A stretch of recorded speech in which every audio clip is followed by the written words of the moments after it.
This is the Lovin Dubai show. It's Friday morning and we had another jam-packed show talking about Emirates profits, plans for New Year's Eve and the Facebook scam accounts for Coldplay tickets that you should be aware of. And if you missed the episode, we go in podcast form, so subscribe to the Lovin Dubai show podcast wherever you get your podcasts from and enjoy. Good morning, Dubai. Happy Friday. Welcome back to the Lovin Dubai show where we go through the top trending stories that everyone across the country is talking about. Our top story for you today, Emirates reports a remarkable 10 billion dirham in profit. As well, Dubai police, if you guys are not ready for this, are finalizing New Year's Eve security plans at Burj Khalifa. Coldplay fans have been scammed on Facebook groups. And a worried parent questions her daughter going to a pool party. Also, later on in the show, we're going to talk about simple steps to boost your immunity with Maryam Maazouz. We're super excited to welcome her on the show. A question, speaking of immunity, we put out to the audience. I actually have a sniffle. I really do. Really? I don't know if it's because this studio is a fridge when we arrive or because a remarkable 400 people say the flu has already got them. Flu season. I think I am as well getting sick because I know that if I have like a blister on my tongue, that means you're run down. Literally, that only means that my immune system is actually working itself because something is going on, but I don't know what's going on. It just feels like everyone is getting it. That's why we put that question up on WhatsApp and we're like, did you get it? 400 people saying the flu got them, 170 said no but got a mate, and 269 said all good. I'm all good, but many mates have been pulled down. I know. It just feels like once it comes, it's like people are just bedbound for 2 days and that's it. Mm-hmm. You know what? I realized one thing is that our immune system literally went down as COVID hit in 2020. Because like back then, I used to literally never get sick. Like it would be flu season and everyone would be sick around me and they would be so close and I would like, interact with them and I would not get sick. But now I do get sick and it's like, okay. Literally the same. But don't take it from us, take it from the expert who's going to be joining us later on in the show. By the way, my sister works in Emirates.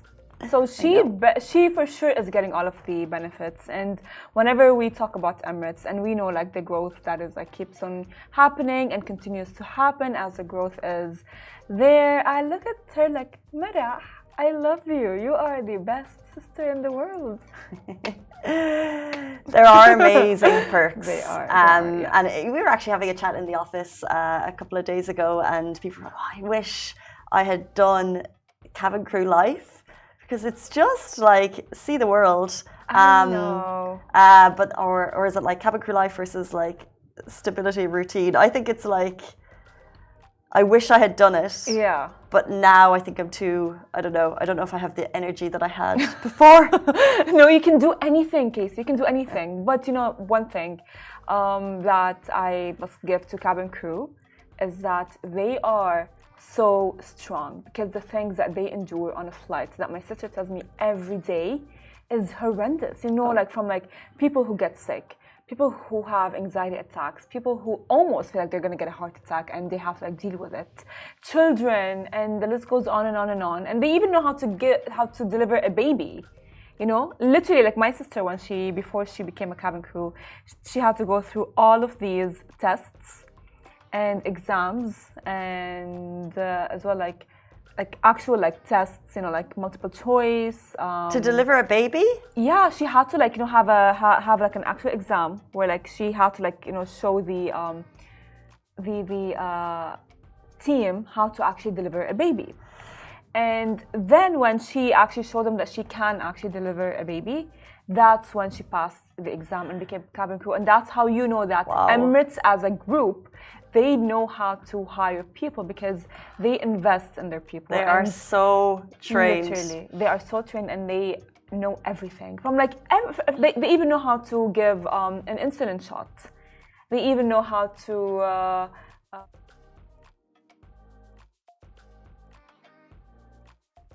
And more than just service, they clearly go well beyond the Call of Duty. 100%. But speaking of impeccable service, it leads us into our next story. Are you excited for one of the biggest nights of the year in Dubai? Well, sadly, guys, 2024 is coming to an end, and in light of that, Dubai police are finalizing New Year's Eve security plans at Burj Khalifa. As mentioned, 2024 passed by so fast, crying in the corner. We are 2 months away from 2025, and what is a better way to celebrate than to witness the Burj Khalifa fireworks? And so the city's police have held their first planning meeting for the upcoming New Year's Eve celebrations at Burj Khalifa.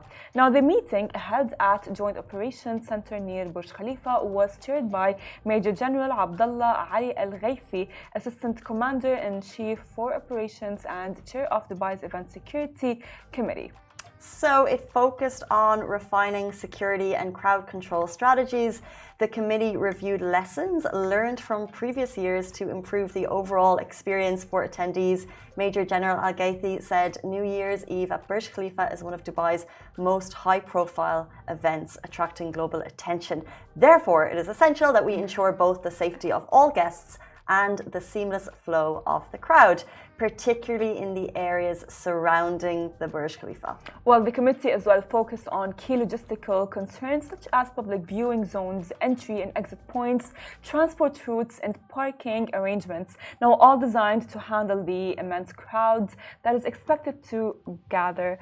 New Year's Eve is coming. New Year's Eve, what a great night. Have you done a Burj Khalifa New Year's Eve before? Of course. I mean, if you are in Dubai, you must have done it. Have you done to. it? Yeah, I did it a few years ago. And they're selling tickets to Burj Park. They're not overly pricey. And yes, hundreds of thousands of people gather in the middle of downtown, but you have to do it at least once in your life. It's so cool. I mean, I remember doing it when I was much younger, when Burj Khalifa was still relatively new.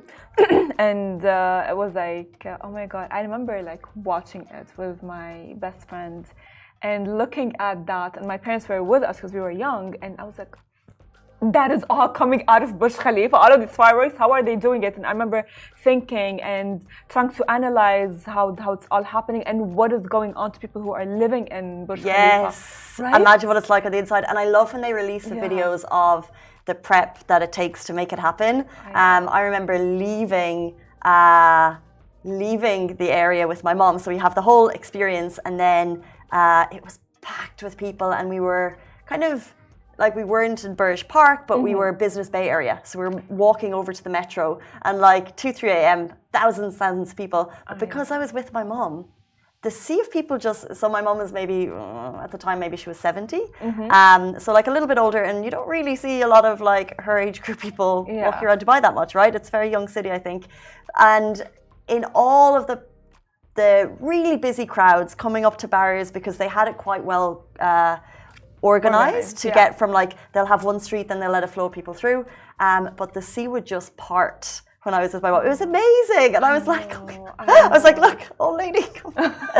And no, but it was really, really amazing how whenever people saw an older person, they just would move.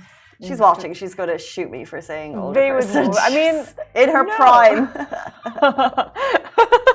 Well, no, it's fine. Casey is sorry. It's fine. I mean, you are young. You are young.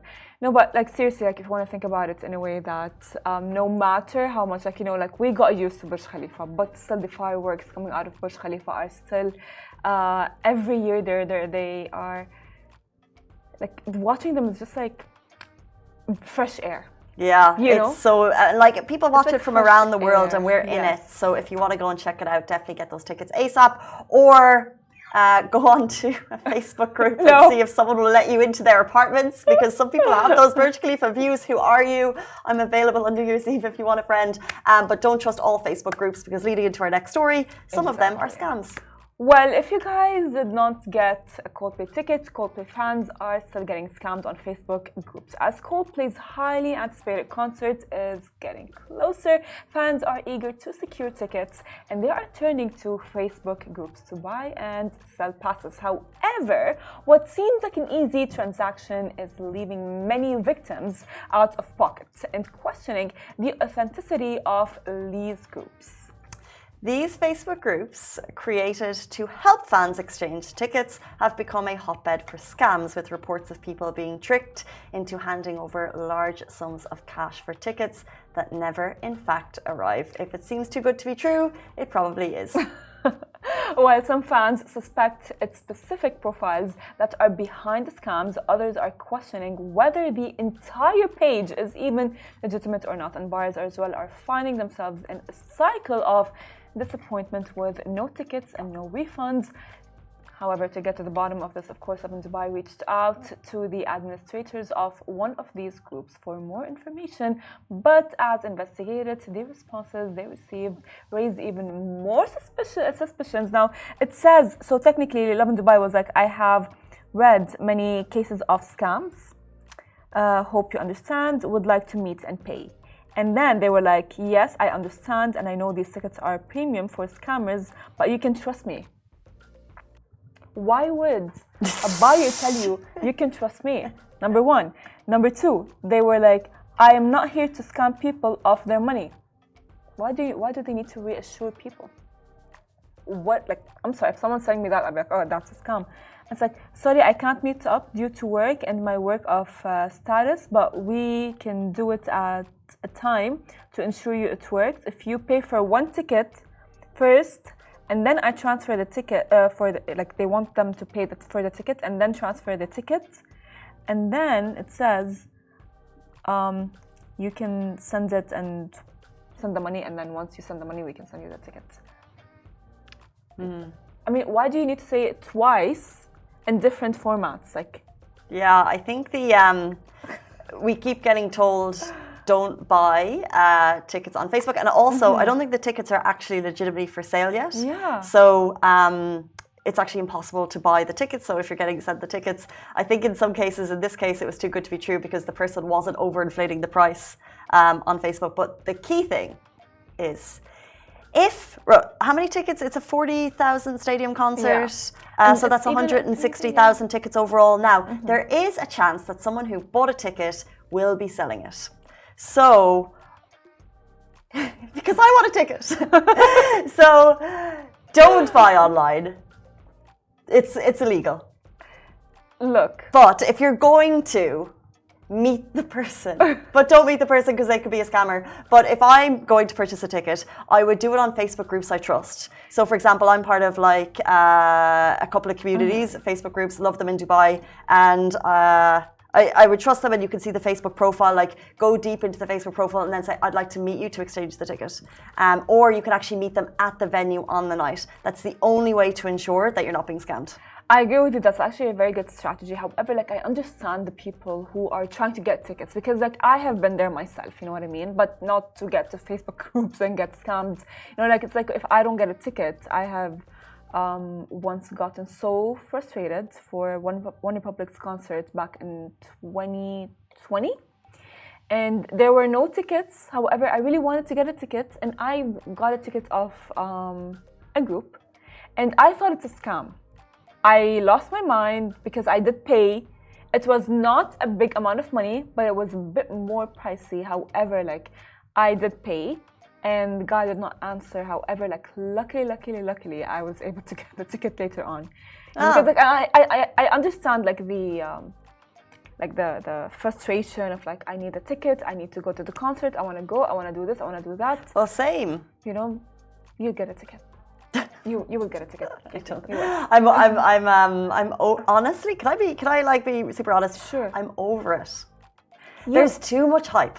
There's too much hype. I'm not over fixed chocolates hype, by the way, because I had it for the second time this week, and I'm like, I'm all in, and it's all I'm thinking about as we have this conversation. But I'm over the Coldplay hype, and I'm not going to be scrounging for tickets. If someone happens to be watching the show and wants to sell me one, I'll buy it. But I'm not going to go searching for them. I just think I tried, the time passed, and now I'm just going to turn off all media communication when it rolls around. Anyway, let's take a quick break and jump into a fun fact for today. Did you know Lovin is based in 22 cities? We have an amazing team of local journalists around the region bring you the best positive stories and bite-sized news. So you guys can get to know your region. You can find them on social and daily newsletters and podcasts, or as well on our app. Find them wherever you get your news. Speaking of finding them wherever you get your news, we've also launched WhatsApp accounts for majority of our bigger cities. Lovin Cairo, Lovin Riyadh, Lovin Abu Dhabi. So if you're shunning social media and you'd like to get your news on your phone via WhatsApp, you can just find the accounts and follow them there. It's quite a fun way to get your news. I like them because you can respond with emojis. Jumping into our next story, a worried parent questions her daughter going to a pool party in Abu Dhabi. So here's the dilemma. A parent is concerned over sending her 13-year-old daughter to a friend's pool party. Now, she said the reason for her concern is due to safety and not wanting the child to get attached to a lavish lifestyle. At the same time, she feels bad for her daughter, so she asked the internet if she should let her go. And the responses are pretty mixed. Would you let your daughter, 13-year-old, go to a pool party? I feel like we have a saying in Arabic that says, I'm going to read it for you in Arabic. كل ممنوع مرغوب, which means like everything that's not allowed, you're going to be wanting it more. You know what I mean? So like if I'm going to be saying no later on, my daughter will be like, fine, that is like that one thing, it's golden and I need to get to it, and when I grow up and have more independence, I will have pool parties, and you know what I mean? Yeah, so true. That's how I think it works. So I mean, I wouldn't tell my daughter like no. I will let her experience everything and have her decide on her own whether she likes it or not, because like I would want to install the humility sense into her, like even like as I would like raise her. I agree, and but I saw one comment and it said the person who was commenting remembers a time when they weren't allowed to go to something and they were bawling their eyes out, and they remembered that memory, that core memory, so many years later. But at the same time, I see the mom was just really honest and said, we don't have that lifestyle. Yeah. And I don't want my child to get comfortable with this lavish lifestyle, and then that kind of that sense that I think a lot of parents have of like, we're growing up in this beautiful, beautiful bubble, but we don't want our children to have that like that privilege. Yeah. So I guess the parent is trying to protect them and just trying to, show them that like, life isn't all pool parties, but at the same time, it's a 13-year-old's birthday. So look, I do agree. I do agree with the mother in like a way. However, like I think that if the daughter does not have like that sense of like strong personality where like she is, I would say, accepting of her own life and everything, then she will for sure all the time compare her life to other lavish lifestyles, because like there's social media, right? And she's going to be seeing these stories of her friends on Instagram or on Snapchat, and she's going to be like, oh yeah, they're there, why am I not there? And she will there will be like that sense of like I would say like distance between her and her parents, because like they've not let her. I mean, I don't know. Maybe I'm like diving too deep into it. Maybe because I'm not a mother yet. I don't know. I'm not sure. You can see the conversation on Lovin Abu Dhabi if you'd like to add your thoughts, because at the end of the day, the mom was just looking for some response from the public as to what they think. But it's 8:50 on a Friday morning. Thank you everyone who's watching on Facebook, YouTube, Twitter, Instagram, TikTok. We also go live on podcast if you'd like to get that later on in the day.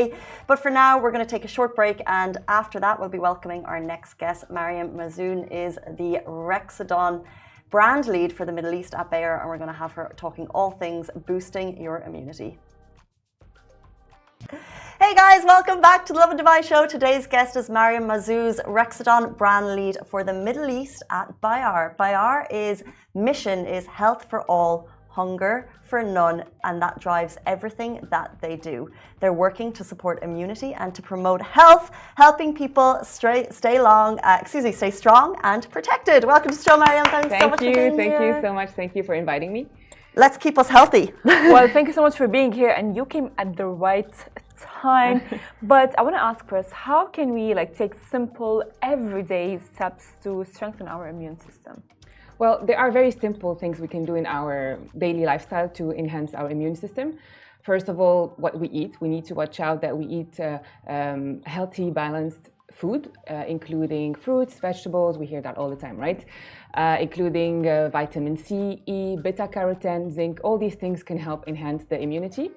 Having enough sleep. It's recommended to sleep between 7 to 9 hours a night to stay hydrated. Drinking between 2.5 to 3.5 liters of water a day. To exercise regularly, this also helps. To manage stress, you know that stress actually really impacts the immune system. I know COVID is finished, and we sometimes forget to, all the automatic system that we had to clean our hands all the time. So this actually should be something that we keep doing. And finally, taking any vitamin support like vitamin C to boost your immune system. Interesting that you bring up COVID, because I feel like we were chatting earlier that since COVID, we're more aware of our immunity. And I wonder, you've also mentioned vitamin C. Would you recommend that as a daily supplement for people? Definitely. Vitamin C has so many things that helps our health. First of all, the immunity, like I mentioned. So it helps avoid common infections like common cold and flu. And once we actually have it, if you take vitamin C, you can recover from it much faster and better. Also, it helps absorb the iron. It helps the collagen creation, which is something that us women really are looking to. And yeah, it's actually a really, really important and helpful vitamin C daily. Well, you mentioned that we need to sleep 7 to 9 hours a day, and how sleep is very important. But if you can just tell me, why is sleep actually considered very crucial for immunity? What's the relationship between sleep and the immune system?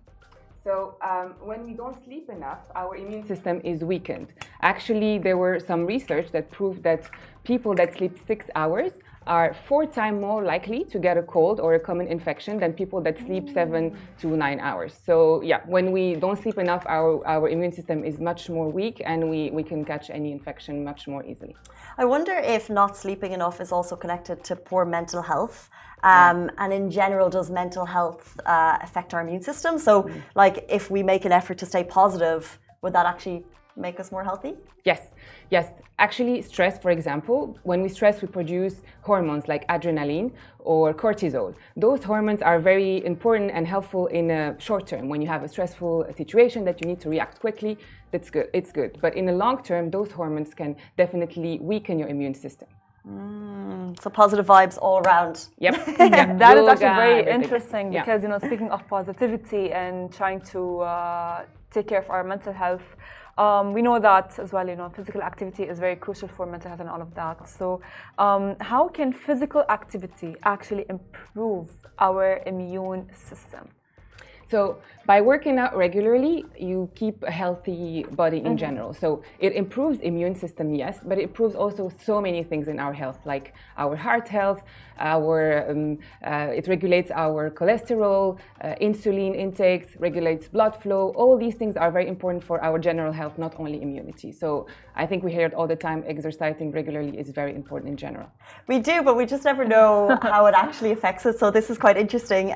But speaking of working out, it's Dubai Fitness Challenge. We're trying to get our 30 by 30 in.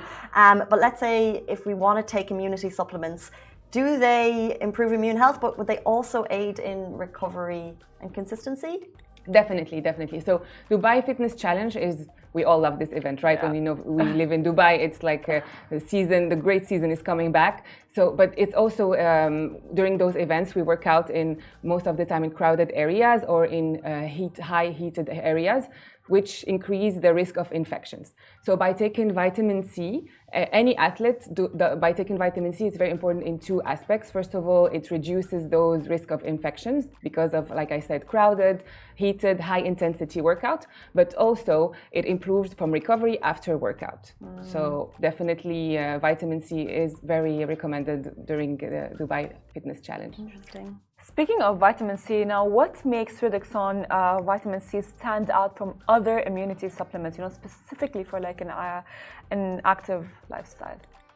So Redoxon is actually the first ever manufactured vitamin C supplement. It was created back in 1934 in Switzerland.